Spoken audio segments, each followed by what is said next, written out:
Amis de la réparation, bonjour et bienvenue pour cette première vidéo de 2021 que je vous souhaite la meilleure et surtout meilleure que la précédente. Voilà, donc je tiens à remercier déjà les 200 abonnés des Brouettes. Je remercie tout le monde pour les petits commentaires, pour les demandes de conseils, des choses comme ça.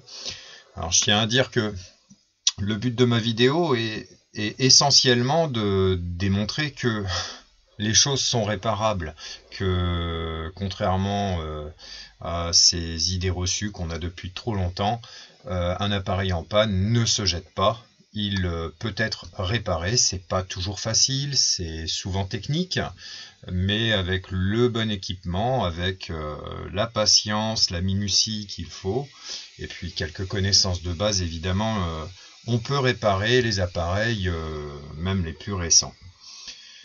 Donc voilà, sur ce, il y a beaucoup de questions qui me sont posées et parfois on me demande si une panne vient de tel endroit, de tel endroit. C'est difficile à dire quand on n'a pas l'appareil sous la main. Il faut pouvoir prendre des mesures, pouvoir tester l'appareil qu'on ne connaît pas forcément, avoir les schémas éventuellement. Donc c'est un cheminement, la réparation, et on ne peut pas donner de conseils ou dire d'où vient une panne, surtout quand on ne connaît pas les symptômes ou les causes. Donc ne prenez pas mal si je peux pas répondre ou si je réponds à côté, on se trompera toujours à distance pour réparer un appareil. Donc voilà, n'hésitez pas à venir pour voir les réparations si ça vous passionne, mais n'attendez pas évidemment la réponse à la question qu'est-ce qui ne marche pas sur mon appareil. Une réparation peut avoir une récurrence, on peut avoir deux fois le même appareil en panne, mais ce n'est pas toujours le cas. Alors par contre, pour les gens qui veulent apprendre à réparer, comprendre l'électronique ou le fonctionnement des appareils, il y a évidemment ici, où on va expliquer quelques petites choses, mais je ne ferai jamais de cours magistral sur l'architecture, sur le fonctionnement de l'ensemble des composants. Mais on peut trouver sur Internet beaucoup d'informations. Il faut vraiment se dire que parfois Google est votre ami ou autre moteur de recherche, et la recherche, c'est la première chose à faire quand on répare. Et chercher, c'est pas seulement la panne, c'est chercher à comprendre. Comprendre, c'est maîtriser, et Internet fourmille d'informations et de données qui permettent de comprendre ou de trouver en tout cas. Sur ma chaîne, il y a une rubrique qui s'appelle les chaînes. Donc dans ces chaînes, moi je me suis abonné depuis longtemps et j'ai regardé beaucoup des vidéos des chaînes auxquelles je suis abonné. Et on trouve des pépites parmi les youtubeurs notamment, de gens qui expliquent l'électronique de manière magistrale ou qui font aussi des réparations de manière vraiment artistique. On peut nommer parmi tout cela, alors quelques-uns qui sont français, je pense déjà à Philippe de Merliac, qui est vraiment un passionné de l'électronique, qui nous fait découvrir des appareils nouveaux, anciens, des composants électroniques absolument improbables ou que les gens qui ont pratiqué l'électronique depuis longtemps comme moi redécouvrent ou en tout cas peuvent en comprendre le fonctionnement des années après, et il le fait avec une aisance et un humour absolument géniaux, vraiment à voir. Philippe Desmerliac avec son compagnon Maurice, je vous laisse découvrir pour ceux qui ne connaissent pas. Dans les Français, on a quelqu'un qui ne va pas forcément faire de la réparation, ça peut lui arriver, mais il va surtout s'amuser à décortiquer l'électronique. Et là, je dois reconnaître que c'est quelqu'un qui est à la pointe, et il a le don de vouloir démontrer les arnaques électroniques. Je pense qu'on est dans le même créneau, on n'aime pas la gabegie, on n'aime pas les arnaques, et vous dire qu'un appareil n'est pas réparable, pour moi, c'est une arnaque, tant qu'on n'a pas essayé, déjà. Et lui, il va nous démontrer que certains appareils électroniques sont vraiment du flan, ou alors une gabegie électronique, ou une arnaque dans les coûts, dans les prix. Donc c'est Monsieur Marty de la chaîne Deus Ex Silicium. Si vous voulez voir du silicium décomposé au chalumeau, c'est lui qu'il faut aller voir. Il vous montrera au microscope la structure interne des composants. Ça, c'est vraiment génial, c'est fascinant. Dans les Français, on a Miss Heliox, qui est sympathique comme tout, qui fait quelques petits bidouillages en électronique, en impression 3D, un côté artistique bien féminin, et ça fait du bien, c'est assez rafraîchissant à voir. Dans les Français, il y en a un que j'aime beaucoup. Si vous voulez apprendre l'électronique, apprendre les techniques de soudure par exemple, des choses comme ça, ou découvrir, je ne sais pas, l'Arduino, des montages amusants, c'est U égale RI. Alors lui, il a une présentation vraiment très apaisée, très fluide, vraiment agréable à regarder, avec des conseils de bonne aloi, vraiment très pertinent. C'est dommage qu'il ne fasse plus beaucoup de vidéos, parce que vraiment c'est quelqu'un que dans la forme et dans le fond on ne peut qu'apprécier. Et donc on a quelques chaînes, il y a Silly Électronique, côté québécois, bon, il faut faut faire fi de l'accent québécois, hein, mais ce sont nos cousins francophones. Et il y a par exemple Electrobidouilleur, hein, qui est un électronicien qui fait de la réparation, et il a fait du rétro computing récemment. Il s'est amusé à réparer des Commodore 64. C'est vraiment très bien. Il présente vraiment les choses avec passion, et c'est quelqu'un que j'aime bien regarder quand il publie une vidéo, ce qui est assez fréquent. Du côté français, je pense que c'est dans nos îles, hein, La Réunion, je pense c'est Iodure Métallique, qui est vraiment un passionné, qui s'amuse à bidouiller ou à réparer des appareils improbables, avec beaucoup de recherche. C'est quelqu'un qui travaille dur, qui connaît bien l'électronique, et que j'apprécie vraiment.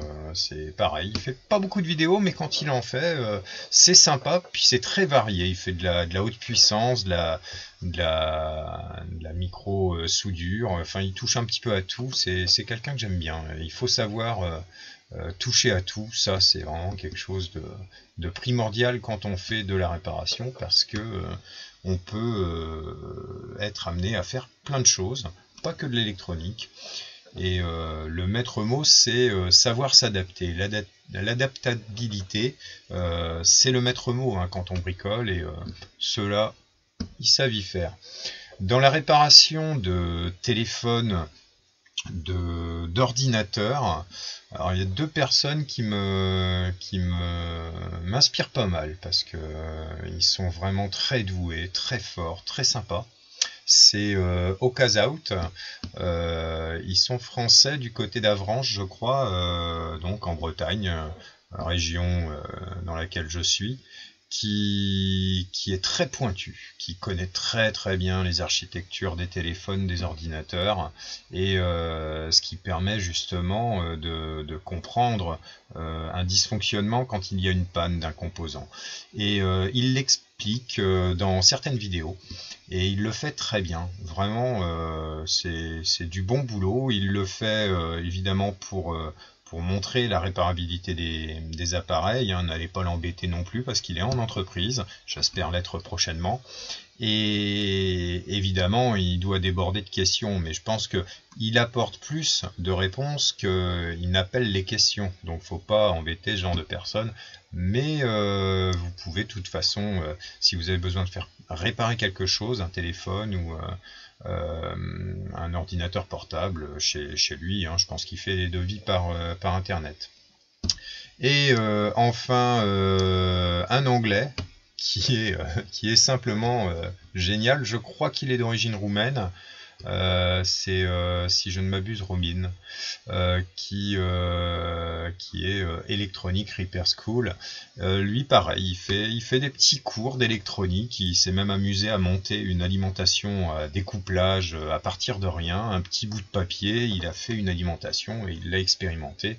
Il fait beaucoup de réparations, comme il le dit dans sa langue, lui aussi des fois dodgy, c'est-à-dire un peu sale, c'est-à-dire qu'il va pas forcément réparer en suivant scrupuleusement les schémas ou chercher à remplacer tous les composants. Il va adapter des fois et le résultat c'est que ces appareils fonctionnent à la sortie de son atelier, mais il fait vraiment des choses très pointues, aussi bien en micro-soudure que sur de l'électronique plus classique en taille des téléviseurs, des choses comme ça. C'est vraiment très très bien.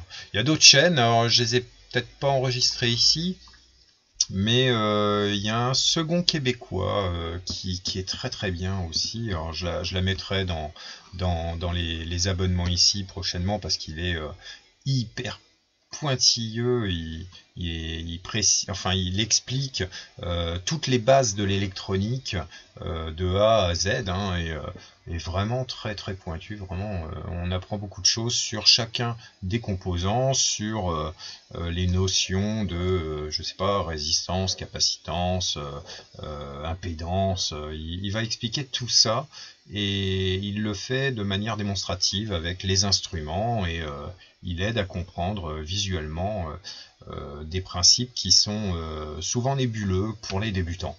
Donc voilà, j'espère que vous trouverez votre bonheur sur tout ça, sachant que il suffit de chercher. Ça c'est le principal. Alors des fois on cherche, on trouve pas, ça arrive, hein. Même pour les meilleurs, il y a toujours le petit truc qui va vous échapper ou qu'on ne voit pas. Ça peut arriver, même avec un microscope, avec ce qu'on veut. Ça peut être très difficile, mais en gros, un appareil peut être réparé. Alors, en parlant de réparation, on va commencer l'année avec une tablette. Et ben, comme c'était les fêtes de Noël et les vacances scolaires, à tout seigneur, tout honneur, ce sera pour les enfants que je vais travailler en premier, puisque j'ai reçu de ma fille, d'un de ses petits camarades, une tablette qui ne charge pas, qui a un souci de charge et qui ne s'allume pas. Alors, je vais simplement voir le modèle de la tablette. Alors vous voyez, c'est une Logicom, désolé il y a des reflets, voilà, une M-Boot Tab et elle fait 16 Go. J'ai pas beaucoup plus d'informations sur le modèle ici, mais en tout cas elle ne charge pas et j'ai fait des premiers tests, hein, sans aller bien loin. Et sur cette tablette, je vais vous montrer ça de plus près. Alors, cette tablette Logicom a un petit défaut qui est tout de suite sensible dès qu'on met l'appareil en charge. Alors, ici, c'est assez embêtant, c'est une tablette, on va dire, d'entrée de gamme. Et pour la réparation, on voit apparaître d'ailleurs cette année des indices de réparabilité. Et une des choses qui est agaçante pour la réparation, c'est ça. On a des appareils, enfin des périphériques, où une batterie, comme ici. Voilà. Qui sont soudés, les fils sont soudés, donc allez donc, quand vous n'êtes pas électronicien, réparer un appareil comme celui-là en essayant de changer la batterie par exemple. Il faut dessouder le connecteur qui va à la batterie et du coup c'est pas du tout accessible pour les gens qui n'ont pas les outils donc et les compétences pour ça. Donc évidemment les indices de réparabilité permettront peut-être justement d'apporter un peu plus de clarté sur ce genre de choses parce que on peut pas savoir tant qu'on n'a pas ouvert l'appareil. Évidemment, quand on achète un appareil, si on l'ouvre, on fait sauter la garantie. Donc les indices de réparabilité permettront normalement déjà d'éclairer ça. On verra. Moi, je demande qu'à voir. Alors ici, en fait, on a, dès que la tablette est en charge, ce composant qui est très chaud. Si je me souviens bien, voilà, on voit la référence. C'est un Rockchip RK 816 ou B16-1. Donc c'est en fait ce composant qui gère la charge. L'entrée d'alimentation arrive par là et va ensuite retourner le courant vers la batterie en fonction du niveau de charge et tout ça, mais là c'est brûlant dès qu'on branche la prise USB et il y a un tirage assez important de courant. Donc de deux choses l'une, hein, où il y a un court-circuit après, où ce composant est en court-circuit. Évidemment, j'ai fait un petit test, j'ai injecté du courant sur la batterie pour m'assurer qu'il n'y ait pas le court-circuit après. Et évidemment, il s'est mis à chauffer, donc il y a un court-circuit interne. Donc c'est un composant que j'ai commandé, que j'ai enfin reçu, donc réparation.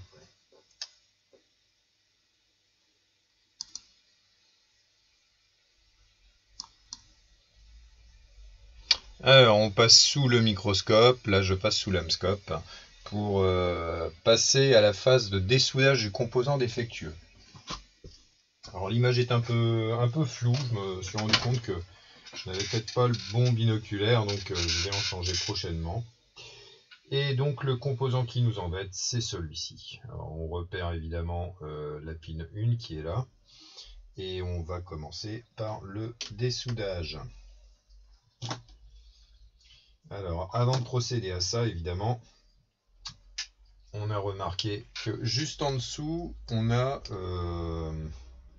au niveau du PCB, on a ici les connecteurs d'écran, de caméra, de choses comme ça. Donc on va évidemment protéger tout ça avec du Kapton pour éviter la fonte du plastique, ce qui est toujours gênant.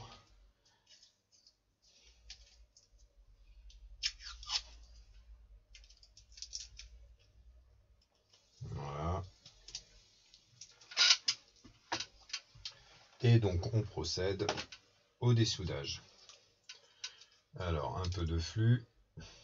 Alors évidemment, on me reposera la question à quoi sert le flux, des choses comme ça. Je pense que je ferai quand même une petite vidéo prochainement sur les techniques de soudage, l'intérêt de ces choses. Terme que je reprendrai évidemment dans cette vidéo. C'est que la chose la plus importante en termes de soudure, enfin de brasure, c'est la capillarité.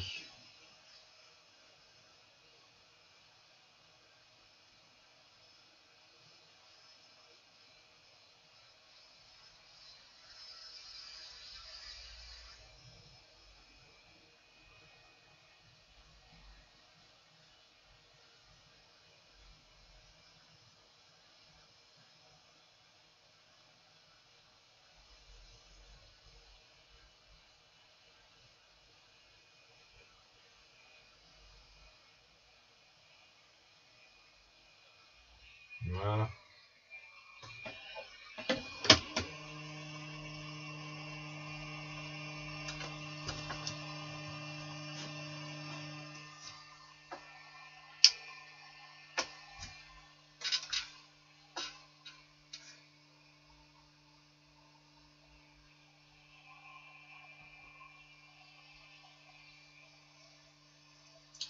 Alors ensuite, on remet un peu de flux pour bien nettoyer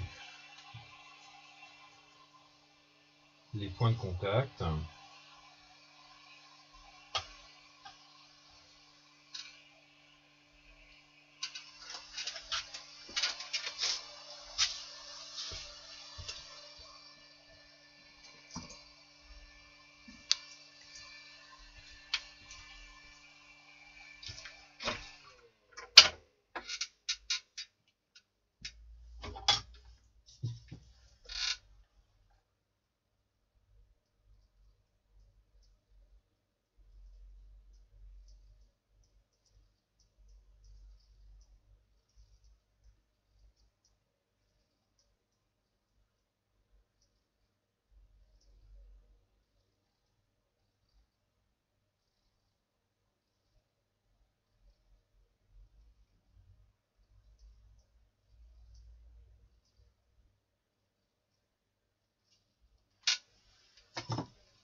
Alors généreux mais pas trop quand même.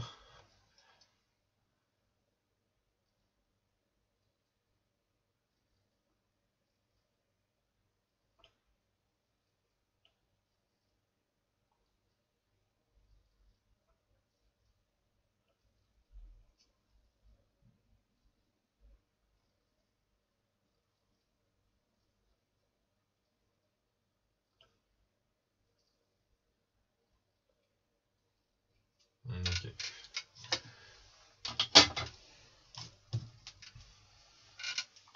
Alors ne jamais hésiter à nettoyer et à remettre le couvert quand il y a un mauvais amalgame.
Allez, on passe au remplacement du composant.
Ok.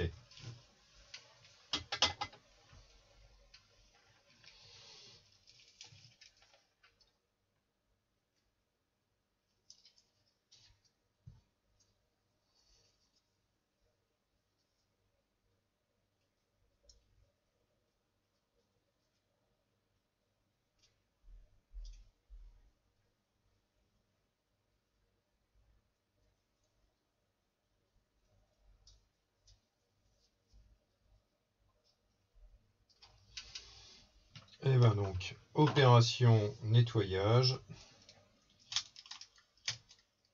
On nettoie le PCB. On contrôle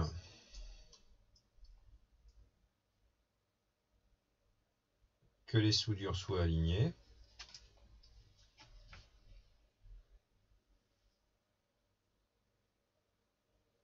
Ce qui est le cas.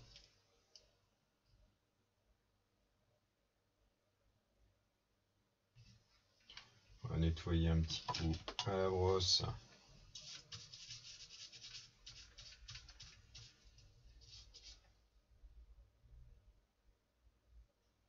Et les soudures sont bonnes.